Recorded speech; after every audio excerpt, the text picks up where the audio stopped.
Game face on. Hello. On. Hi, everybody. Hey. Oh.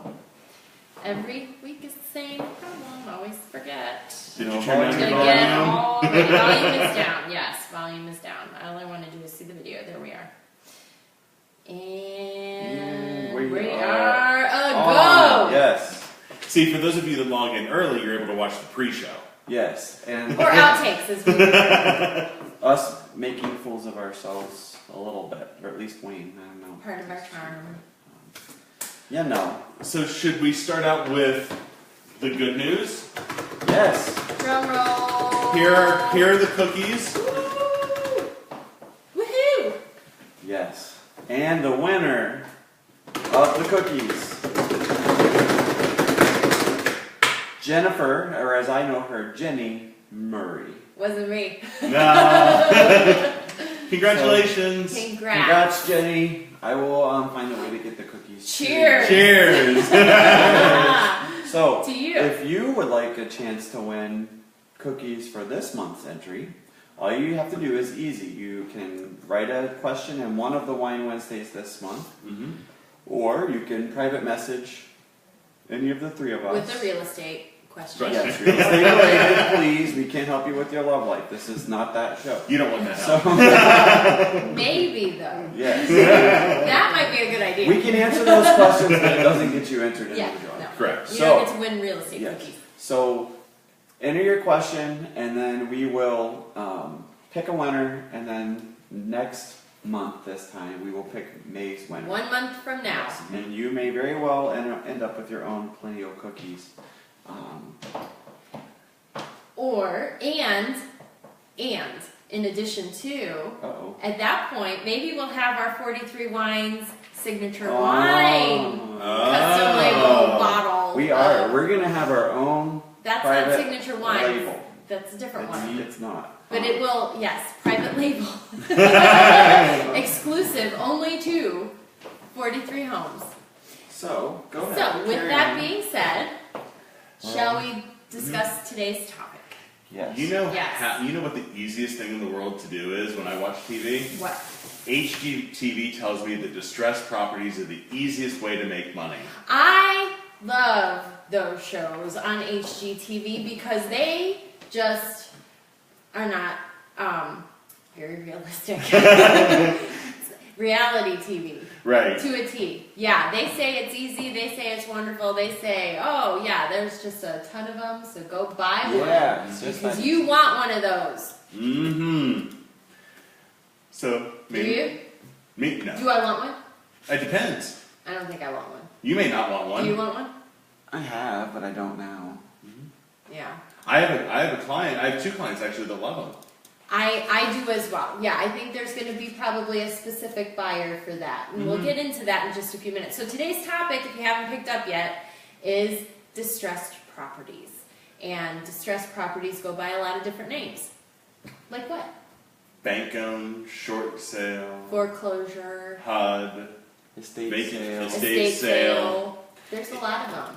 It's anything basically that isn't your average everyday arm's length transaction. There's something unique in the circumstance that's causing the property to be sold potentially at a discounted value.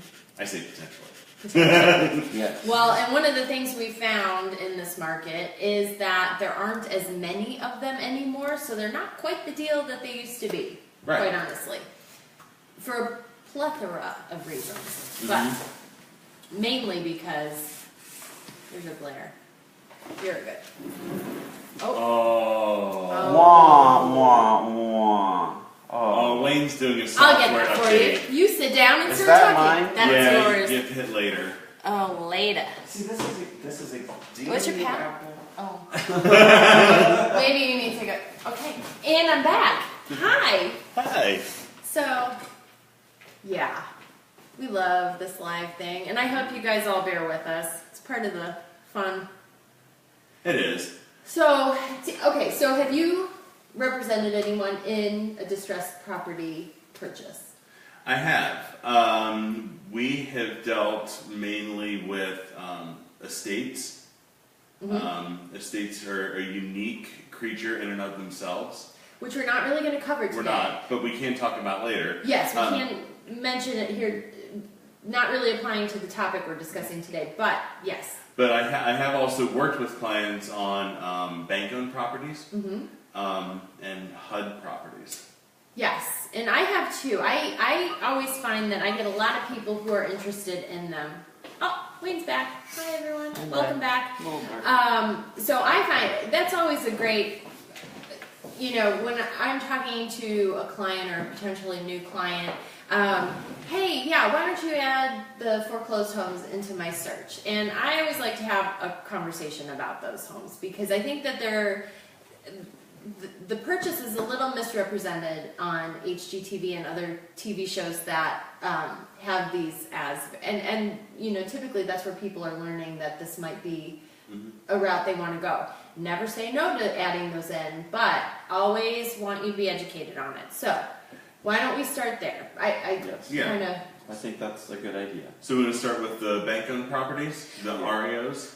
So yeah, I think that's what everybody thinks of when you hear like foreclosure, distress sale. I mean, distress sale is, I think, the generic term for all of these things. Probably an industry term. I think probably it's going to be a real estate agent or contractor or somebody involved in real estate that's going to be using the term distressed property. So maybe we should just call it foreclosed home. So if you, and that is, it can be foreclosed. There can be a lot of different scenarios. So the one you probably think of most when you think of these things is bank owned, right? I mean, that's what everybody asks me for is, can you give me a list or include bank-owned properties? So what does it mean for it to be bank-owned? How does it get to that point? It could get there in a couple ways. Someone could have done a deed in lieu of foreclosure. I mean, first of all, they're going to be behind in their they're behind in their mortgage payments. So they're facing foreclosure in one way. Yes. They could turn over the deed, or it could go through a sheriff's sale. Yeah. So basically, someone doesn't pay. You have an agreement you sign when you enter into your mortgage, whether it's when you buy or you refinance. Right. You don't pay it. The bank's going to come back, try to collect the debt, and if they're unable to do it, it goes to sheriff's sale. The bank then, once the sheriff's sale is confirmed, or the lien holder will take ownership of the property, and at that point, it becomes bank-owned. Right. So a lot of times you'll see in these, and you're driving around and you're looking at houses, and you'll see like big stickers on windows and stuff, and people will always ask, well, what's going on with that house? Well, this process can be really drawn out. It's for a typically number a of 2-year reasons. process for the bank or whoever the lien holder is to own Right. the property at that point. So Zillow, and I don't know that Trulia did, but they will always have these properties that look like they're in foreclosure, but they're not yet. It's like a to be announced or coming soon kind of thing. And there's really no information to be had at that point, just FYI. There are public records. I mean, you can, Sure. if you are really into that kind of stuff, I mean, you can go onto the recorder's website, or there are other sources where you can go look through the foreclosure proceedings to see where it is in that process. But really, what you need to know is it's not ready for you to buy yet. Is I think the important thing. Not for sale. Not for sale. So it will be, and a lot of signs are the stickers on the windows, the grass is getting taller, like those kinds of things, and then eventually it will hit the market. So where do you find these bank-owned properties? How, if someone wants to find them, where do you find them? Well, once it's hit the market and it's ready to be sold, chances are they're going to be working with an agent that's going to go to the MLS because that's going to get the maximum exposure. Right. Yes. So yes, most, if not all, foreclosure listings, once that process is completed, they will be listed in your local MLS. So your agent that you're working with, if you're looking solely for distressed properties, and I'm going to use that term regularly today. So, but if you're looking for that kind of thing, talk to your agent about setting up a search for you. Now, as was discussed early in this, 5 years ago, when the market, or more, after the market collapsed, I mean, foreclosures and distress sales were readily available, and at steeply discounted prices in some cases. So what we're finding now, though, is the number of foreclosed homes, is we're in such a strong seller's market, has gone down dramatically. And I think banks are starting to wise up that the market, and I showed one not this weekend, but the weekend before, it had been remodeled.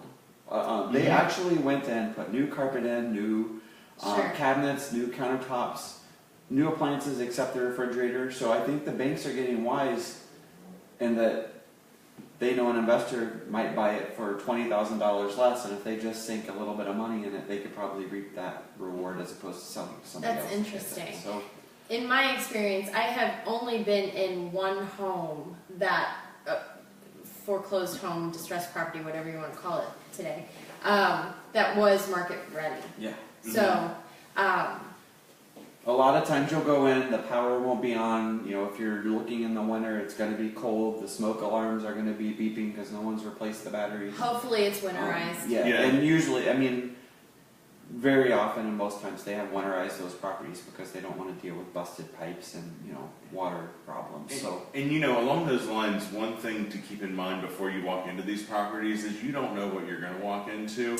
So it could be market ready, it could have been winterized, or the previous owners could have gone through and destroyed the property. I mean, So- you don't see the pictures, Yeah, but I think that's there's a probably wide range. a good place to start here. I know this is a really broad topic today, and you know, anyone, if you've got questions, please, because I know there's always questions with this stuff. So, you know, private message now, don't call, text, whatever. But you know, usually when that first conversation happens, I always like people to be fully aware of what it is that they should be expecting Right. with this. And so, and I don't know, how do you guys approach that? Because I will say, you know, it's going to be as is.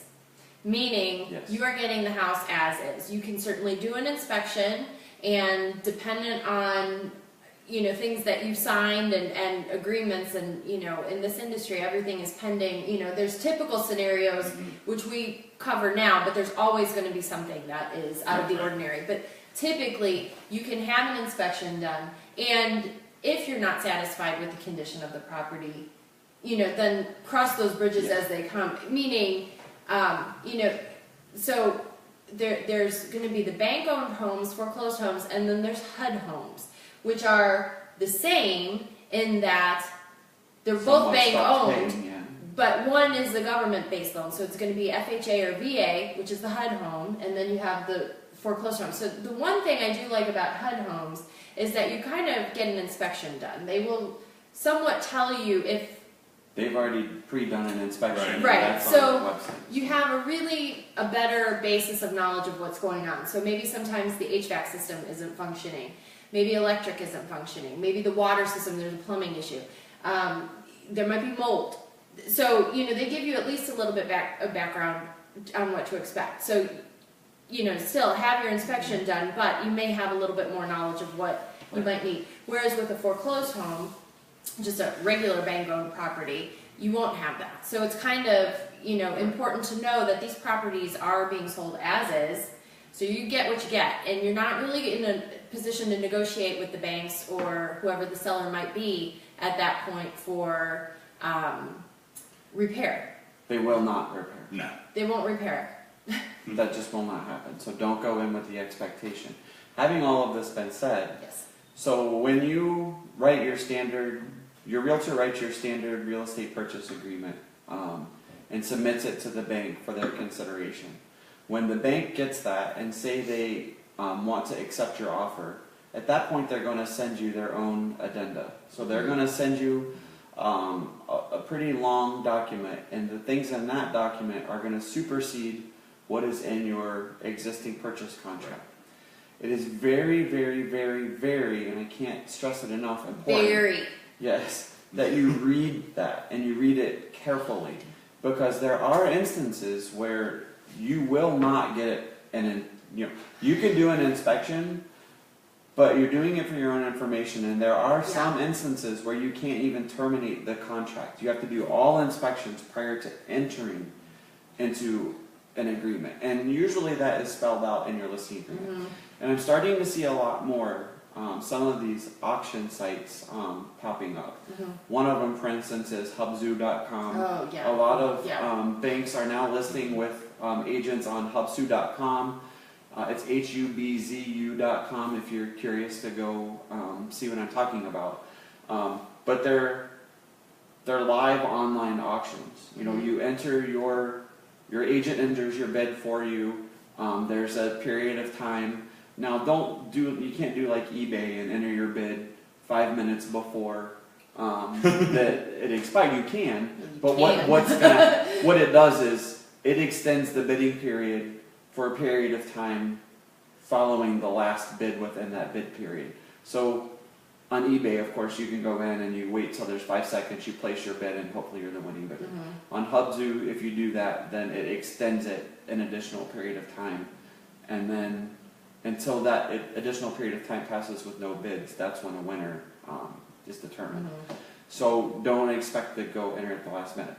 Having that been said, Hubzu in particular, I've noticed the ones listed on there, a lot of them are, inspections first. You go in, you do any inspection prior to submitting your bid. So I guess the moral of all of this story is understand and have a very good, in-depth conversation with your agent before you submit your bid about what is the status of what you're bidding on and what are your potential contingencies. Right. No, and none of them will accept a home sale contingency. So if you're planning to move into the foreclosed home and you have to sell your other home first, that cannot be, it can happen, but you just can't make it contingent. You have to be able to qualify with your existing lender for both payments prior to entering into contract. So in some of these too, if you don't follow through with the terms, you miss dates, you just have to really read that the addendum that you get, because it's going to specify. There are different bank owned. There's banks that own, so you'll see Chase or Huntington or Bank of America, whatever bank it may be, may actually be the owner. It may be Fannie Mae or Freddie Mac, which is a whole nother conversation about how that happens and loans getting bought on secondary markets and going back to that owner. In each one is going to have their own form that you're going to have to sign, and each one is different. So that's the point. A lot of paperwork. Yes. And not everyone's a reader of paperwork. And one of the things that we stress so often, and you are well within your rights to not read anything if you don't want to. But it's really important to read what you're getting into. Because oftentimes... And if you don't want to read it, hire an attorney that will read it for you. Absolutely, 100%. One of the things that I always preface this conversation with my clients, well, maybe not preface, but anyway, at some point during the conversation we have, I always like to let them know these typically take a lot of out-of-pocket cash to get to a point where you can have them livable.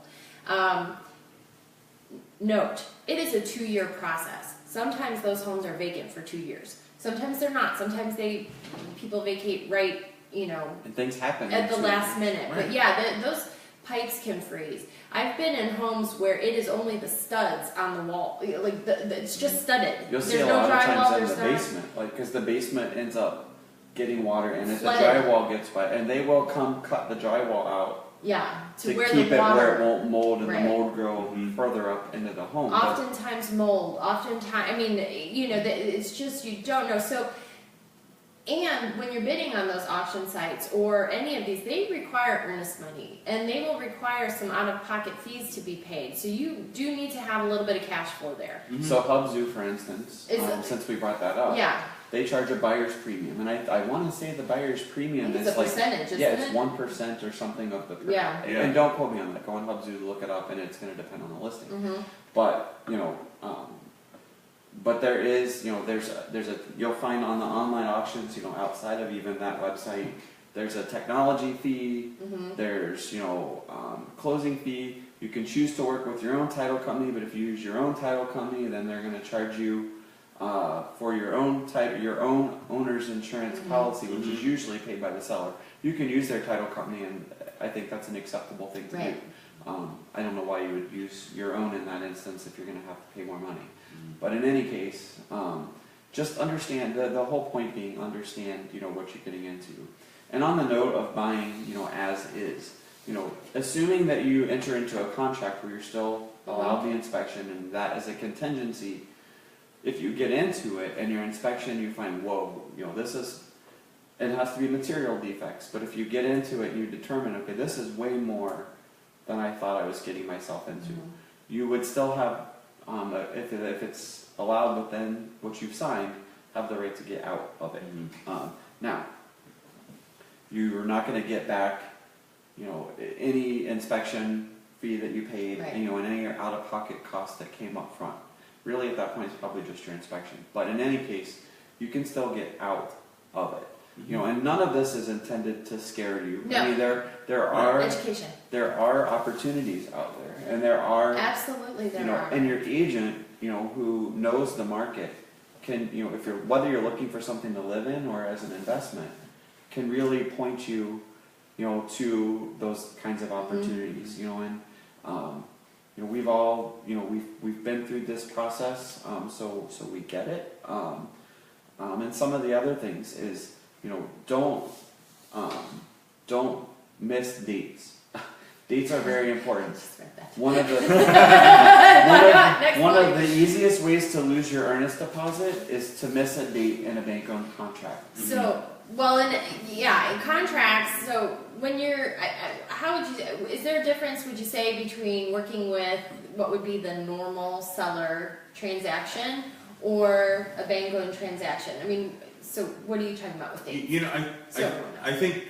I know, but I'm just saying. I mean, in a person-to-person transaction, the other side may be more willing to give and be a little more flexible. You're Or forgiving. Or forgiving. The other thing is they so also. when you say miss a date, what does that mean? So if the inspection period, for example, if we're dealing with a property where you can have an inspection, especially in a person-to-person transaction, you're like, what, I couldn't get my inspector in time. Can we have 3 more days to do the inspection? A seller may be like, what, I understand that. Yeah. I've had that same problem before, that's fine. In this situation, I'm like, no, a date is a date is a date. A date is firm. You missed it, thanks. And We're going to keep your earnest money, Yeah. and we're going to move on to the next person. And one of the biggest things I've found, especially with Fannie Mae and Freddie Mac contracts, and those two are distinctly different. So dates start with different triggers in Fannie Mae and a Freddie Mae contract, or at least the last time, and maybe it's changed. But in one, the timing starts when you receive their signatures on paperwork. So you sign all your addenda, your original contract, you send it to the asset manager, and then they send you back signatures. And your timing starts when they deliver those signatures to you.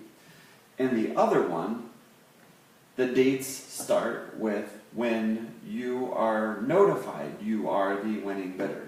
So 2 distinct differences, because it can take a week to get signatures back. So, if it starts with when you get the signatures, then your inspection period, if it was 10 days, starts when you get those signatures. If it's the other way, and it's when you're acknowledged that you're the winning bidder, then Starts now. it starts that minute and that day. So 2 distinct time frames. So it's very easy to miss an inspection. To TJ's point, not only is hiring the inspector and getting them in there within the allowed time period, but if you misread or misinterpret the contract and you miss that date, the bank is not forgiving. Right. They will not forgive. And they will take your deposit. So in a traditional seller transaction, there may be emotion in it. Right. They, have a house that they care about, and they, want to go through with the transaction like it is. The bank does not care. It is all financial. They will take your earnest money and they will relist the home, or you will just forgive your inspection. No, they won't relist. They will you will not have an inspection contingency any longer. So that is a very important element. And on the dates topic, HUD homes are different in that, but there are a lot more dates that need to be met. It's oftentimes there are signatures, and they ever hear the term wet signature? You have to, and what that means is hand signed. We do a lot of online e-signature nowadays. You get an email sent to you, click here, boom, your signature's there. With HUD homes, you have to have a handwritten signature. Signatures ink, overnight. blue ink, as a matter of fact. You can't do black. So, you'll hear wet signatures, and wet signatures means you write it with a pen. Right, You so know, those dates have to be met as well, so there's just a lot of pressure, I Well, think, and- as far as, And you know, I had a client, for instance, I was in Las Vegas Uh-huh. on vacation, and a client decided while I was on vacation that he wanted to offer on a HUD home. So we had entered. So the way, okay, this is a good segue into HUD. HUD. So we're gonna go from bank owned to HUD, and while the process of getting there is the same, they are two distinctly different processes. So HUD home. Let's start with the beginning. yeah, So, you know, so you have to, for a HUD home, first, HUD homes are also listed in the MLS. So you can go on the MLS, your agent can set up, you know, a search, and it includes HUD-owned properties. The difference is the ultimate resource for HUD is HUDhomestore.com. Right. So, you know, if, for instance, a property goes in contract, and in the MLS is still reflected as active, you know, for whatever reason, you still need to check the HUD Home Store to see if it's still listed on HUD Home Store. If it's on HUD Home Store, the property is still available. mhm. If it is not on HUD Store, HUD Then Home, it's not. whatever I just said, that's a tongue twister. Especially So- after some wine. I know, right? So, but, you know, so rely on HUDhomestore.com as the primary resource. That would And- be the be-all, end-all. And that is where Jenny had mentioned, you know, there's inspections that were already done. Yes, So that is where you can go find the inspection reports, you can find out the status of the property, or you can find out what bid period it's in. So let's talk about bid Yeah. periods for just a second. Yeah. So why don't you, Jenny, why don't you lead off with, you know, where we start Sure. in this bid process? so with a HUD home, you have a certain amount of days and time that you're allowed to put your bid in. It has to be a real estate agent or broker that enters your bid for you. You have to you can't just do it on your own if you are a buyer. Yes. You do need to have someone representing you for that. And it has to be a broker that's registered with HUD. So Right. not all brokers are registered with HUD. So if you want a HUD home, make sure that broker, you know, that your agent is Yeah. affiliated And, with Well, and our broker is registered with We HUD. I'm are. sorry. Look no further. Right here. Right here. And I think that's important to note. These properties are not, you know, it's not the typical, it's not the norm. You really do need to be working with an agent that has some experience in it, or at least With has HUD in someone, particular, yes. yeah, especially with HUD, or at least has some experience, or someone they can rely on to ask questions. Yes. Like Like a broker. their broker is who they Oh, should be so- asking questions of. But anyway, so you have a specific time period that this bid can be placed. So you can't really like say, oh, I saw this house, I want to put an offer in on it. Can we do it in 3 weeks from now?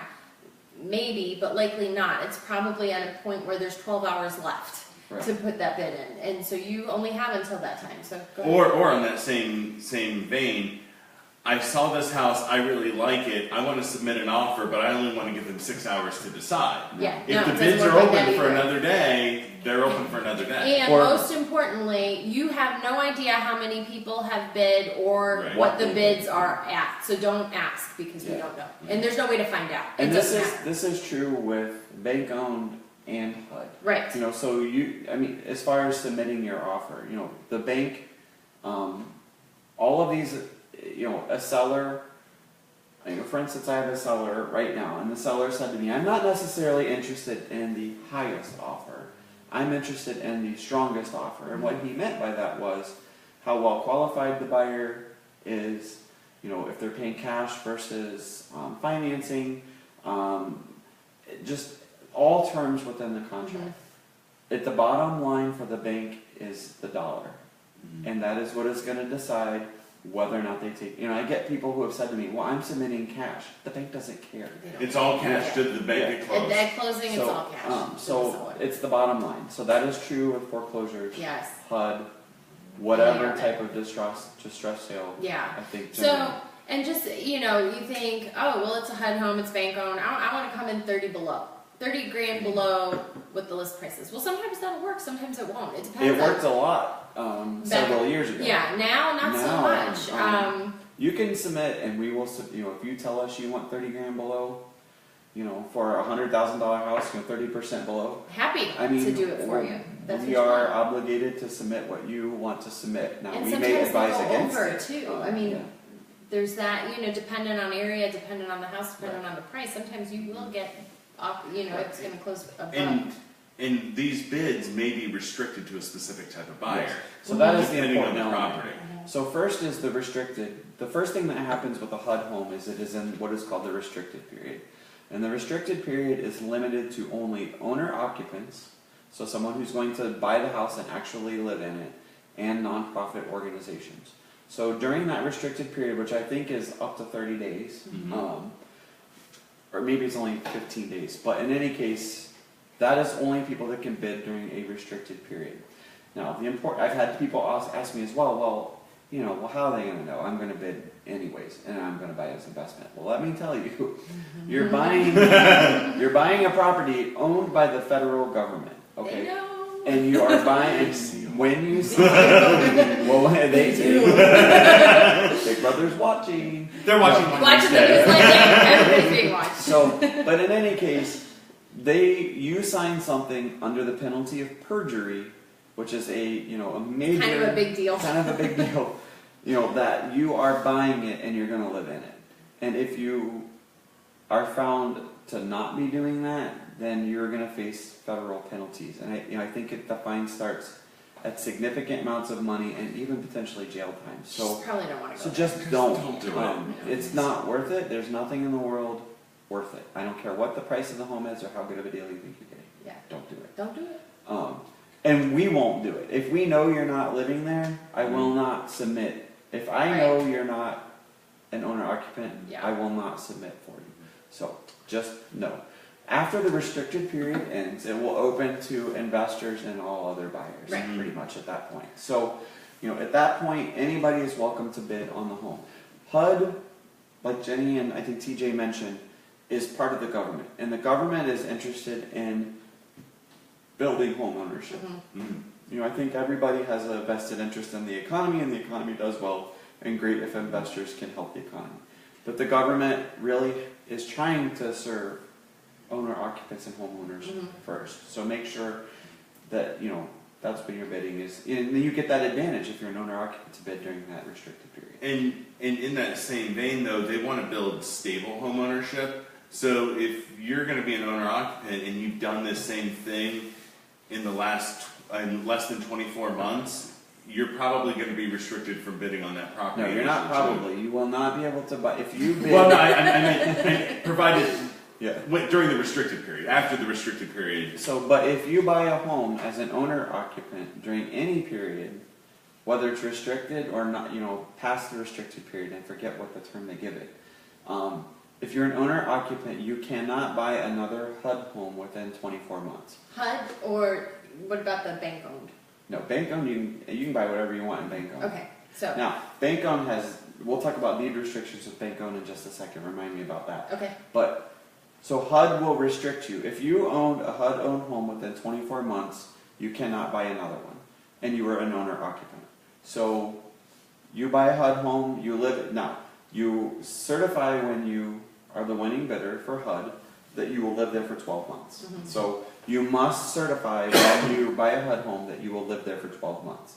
After 12 months, you're free to sell it, do whatever you wish at that point. Then you're going to have to wait another 12 months before you could buy it. So you can't sell after a year and then just go straight into another HUD home. If you're going to buy, you're going to have to buy something else. And then after 24 months, then you're free to buy another HUD home at that point. So just understand the timelines that, owner occupant must live there 12 months, can't buy another one.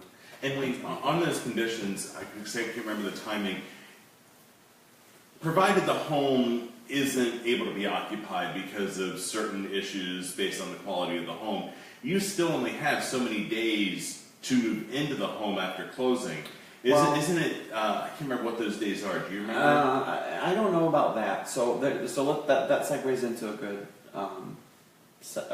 another part of FHA homes. There's two types of FHA properties. There's FHA insured and there's FHA uninsured. So when you Yes. are looking on HUDHomestore.com, and especially if you're an FHA buyer, you need to pay attention to what the Those classification two terms, is. yeah. Because if it's FHA insured, that means you can purchase with your traditional FHA loan that you probably pre-qualified with, when you started the process. If it is FHA uninsured, that means you must purchase with what's called a 203K loan. The 203K loan is a FHA product, a loan product, that allows you to finance repairs in the same loan for the property you're purchasing. So say for instance, FHA won't allow you to occupy or purchase a property with an FHA loan if the furnace isn't working. If you don't have a working furnace, hot water tank, you're not going to be able to occupy the property. Again, we go back to when you start in this transaction, you're buying as is. They're not going to fix a thing before closing, and Right. you will not be allowed to fix anything prior to closing. So that means if the furnace is inoperable, in the case of HUD homes, you will have that pre-inspection listed, and it will tell you the furnace is not functioning. So you will not be able to close a standard FHA loan because of that. And you won't be able to get homeowners insurance, which is another whole other issue. So in There's other a lot case, today. so there really is, and this is probably going to be a longer one, and I'm sorry for that, but it is, I think, all good information. So Absolutely.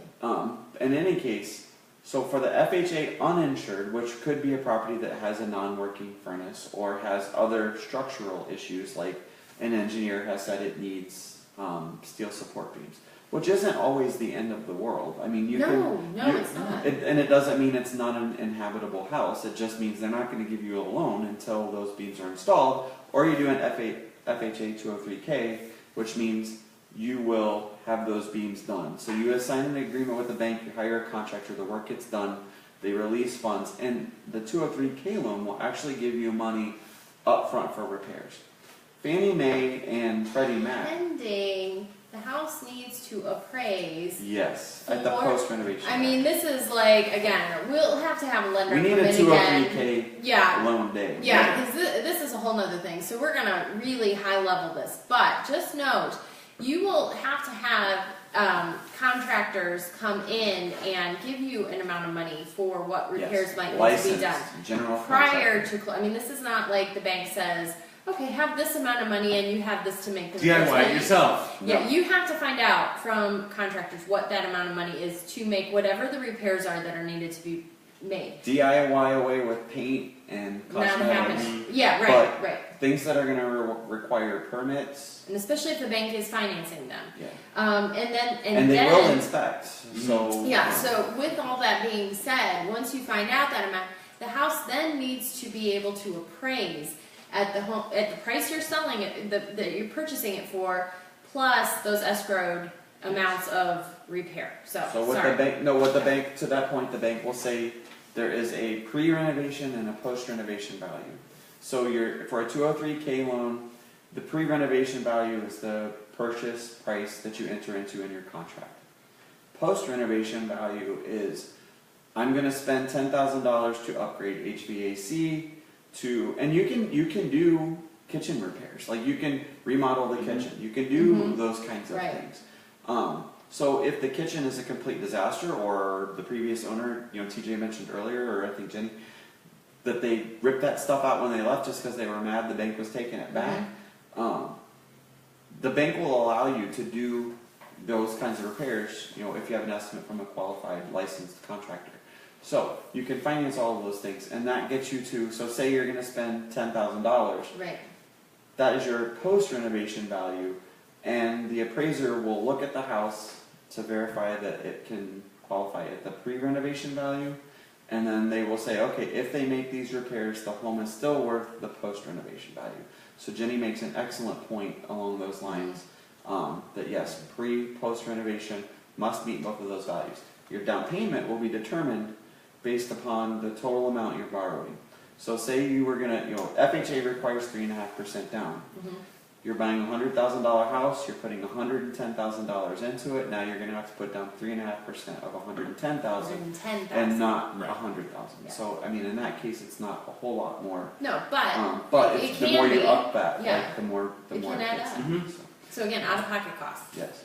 So Freddie and Fannie have similar programs.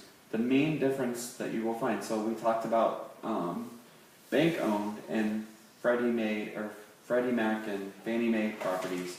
Both of those have similar programs for offering a renovation loan. The big difference with the 203K loan is 203K will give you a certain percentage of that post renovation to start your work up front. And what they do is they start, so after you do so much work, there are stages. So they'll come say, okay, you did this work, we'll give you X amount of money for that work. Mhm. And then you do the next level of work, then you get X amount for that, until you get to that final, what you said you were going to do. And the 203K does require you build, I think, a 20% buffer into what you say that amount will be. So if you say you're going to spend 10 grand, they're going to add 10% to that. Because, we all know these things end up costing more than you thought they would. So, and it's Nuh-uh. almost without I want to It's fool always myself. way less. I have renovated a lot, and I have I Yes. go in with the best of intentions that I'm not only gonna Sometimes that granite looks way better than the laminate. And it's not even that. You get in behind the walls, and you're like, Oh whoa, yeah, I mean it's what's like going, it's a whole split of yeah. stuff. Anyway, so Freddie Mae and Fannie Mac does not give you any money up front. So there's a very different, so if you don't have any cash to start your renovations, Freddie Mae, Fannie Mac renovation loan may not be for you because you've got your first stage of those isn't going to be, you're going to put out of your pocket. So if you don't have that out of pocket first stage, then Freddie Mae, Fannie Mac isn't for you. FHA 203K again, you will get a percentage up front that you can use for such. And there's also a 203B, right? I thought that's a retirement plan.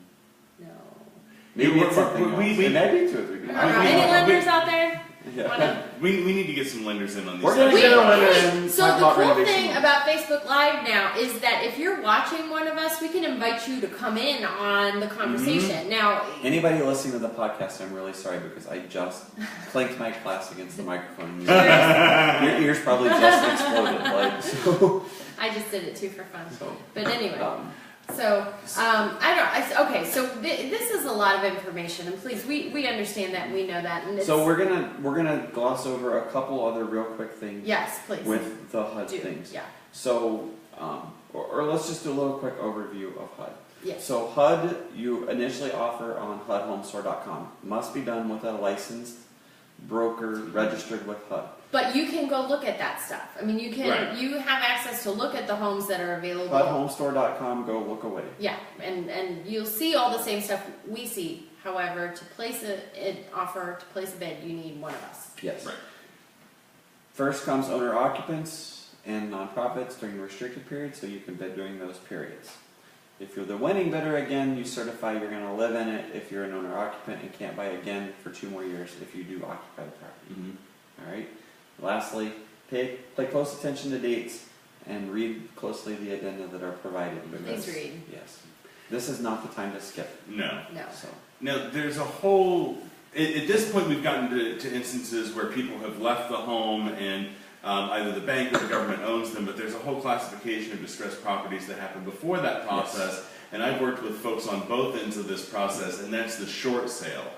So, in this instance, the homeowner owes more on their mortgage than what the home is worth on the open market, and the bank has agreed to consider And consider being key term.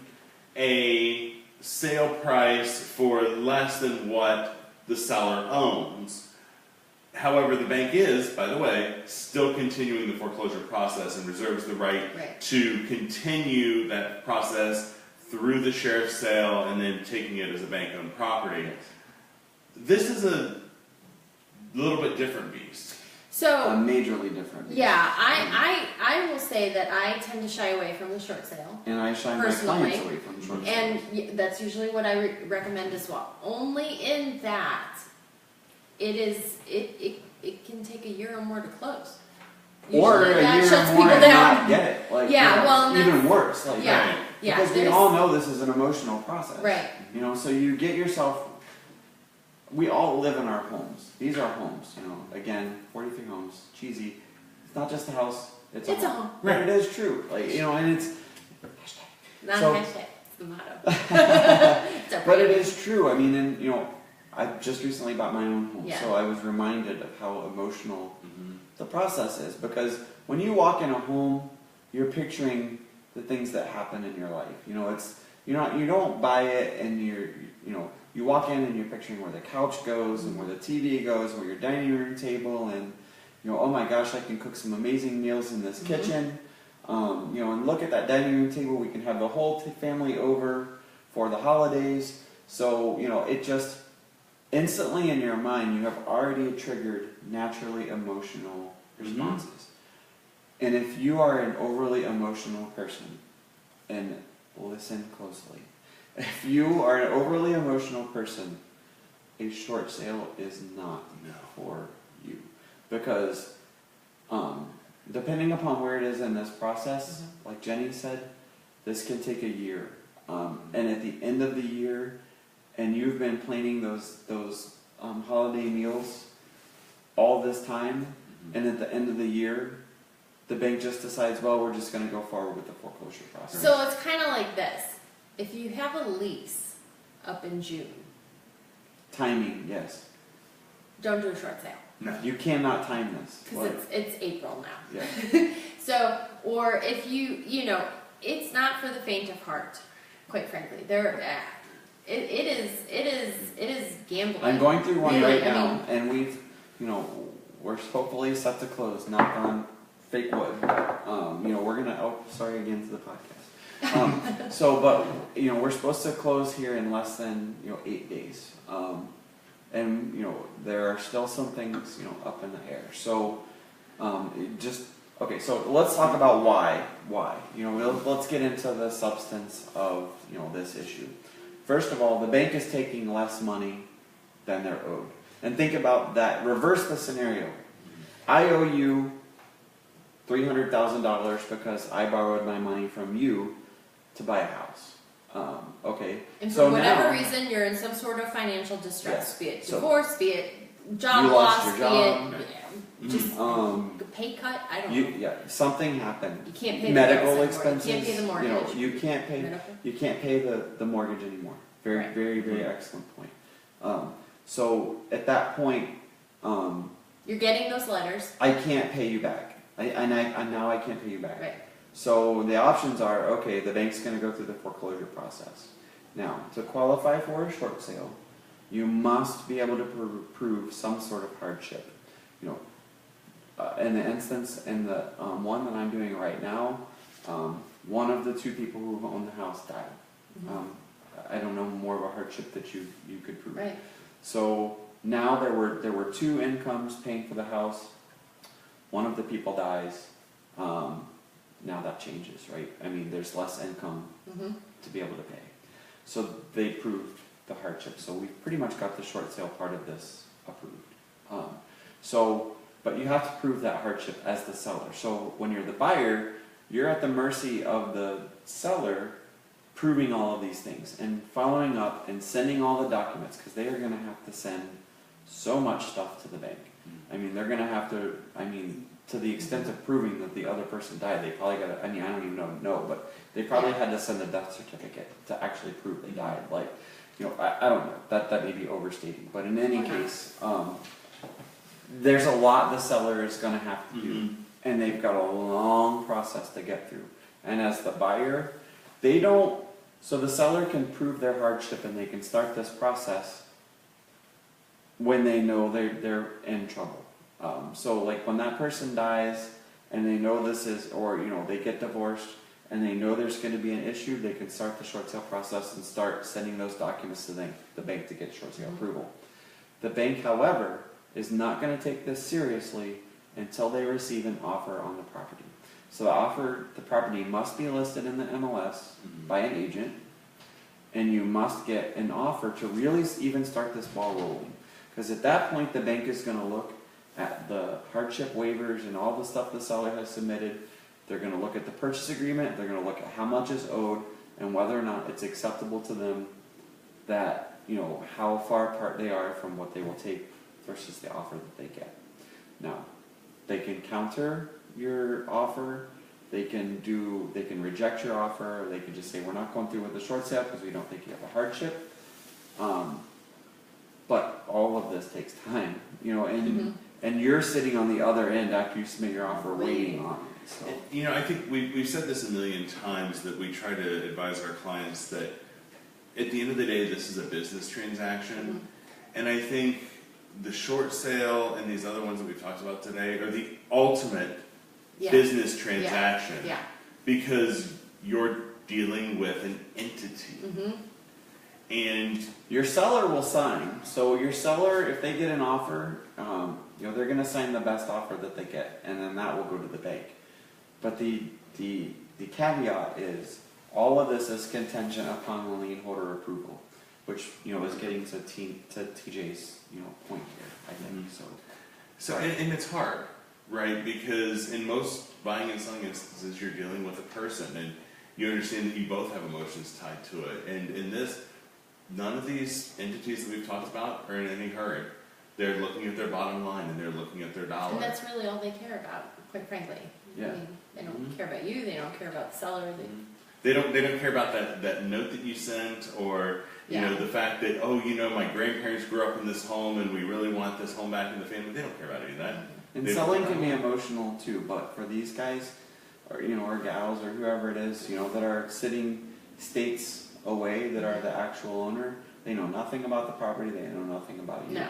And, you know, as your agents, we care, you know, deeply. Absolutely. Like, I get Right. you know, I see your emotions, and I see everything that you're going through, you know, and it weighs on us, you know, as agents when it doesn't go your way. So know that we care, and know that we are putting our energy and efforts to make it go right, but or to get you what you want. But So not for the faint of heart. yeah, and no, this is an important, I think, note too for all of what we've talked about. And you know, I've been through several of these, and in the end, most of them have worked out. There have been a few that have not. Having that been said, know that you're, you know, and I get calls from that. Can you just call and check and see? You know, can you see where? Okay. Yes.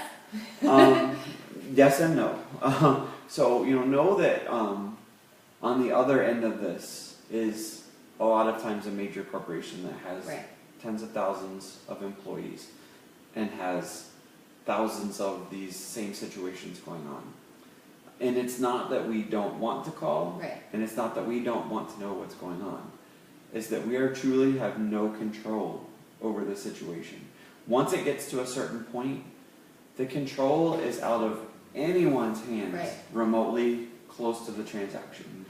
And it's a waiting game for us, any one of us, and it's a waiting game for you. And we want it to be over as much as you. Probably not as much, but you know, we want it to work out for you, you know, but we have no control.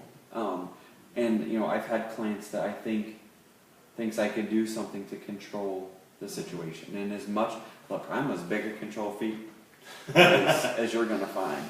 And I want control, believe me. If I could drive and stand in front of their desk and find out what was going on, I would do it. We would do it. But it's just not feasible.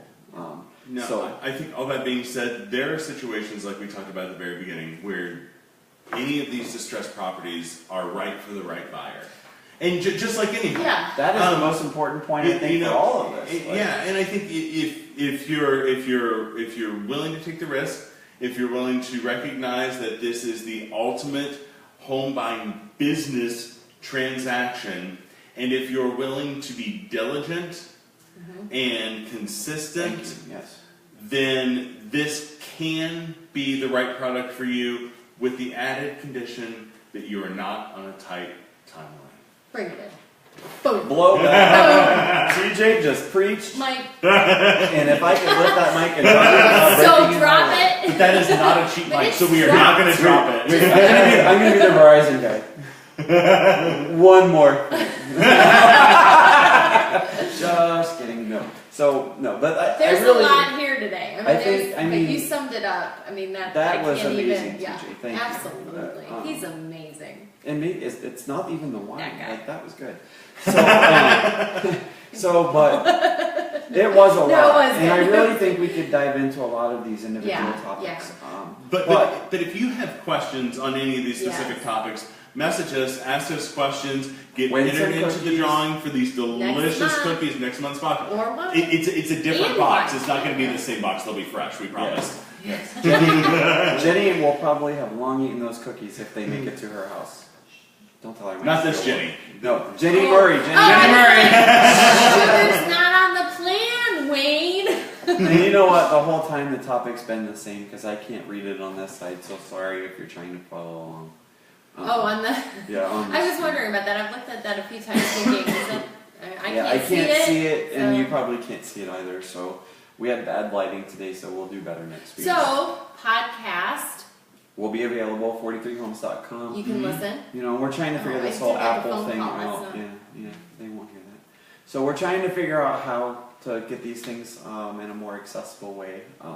But I know a couple of you have listened, so we appreciate that. Mhm. So. And we are real estate agents. So we are happy to help you in any purchase, sale, answer Yes. questions, whatever real estate agent or questions you have, needs, we're here and HUD. available. Bank-owned, traditional sale. Yeah, because there's a lot. I think there's a lot, and TV shows tend to, it's 30 minutes, and obviously we've talked for a very long time today, and I don't really even not know even what time touched it the is, topic. but- Well, I could tell It you. is 4:01. Oh, what's an hour? An hour. That's a good. That's the a good longest one yet. But anyway, with all that being said, we appreciate everybody watching, and any questions you have, again, private message, email, Just call leave it in the comments if you want or to. comment Yes. here. If you'd rather more private, then the other options are available. Yeah. So with that, we've gone long enough. We thank you so Until- much. Till next Cheers, week. everyone. Cheers. 3 o'clock next week. We actually had our topic and we have it scheduled, but I don't remember what it is. So tune in next week. It'll be a mystery. We'll post it somewhere. We'll post it. Thanks, guys. See Thanks, ya. guys. Thank you.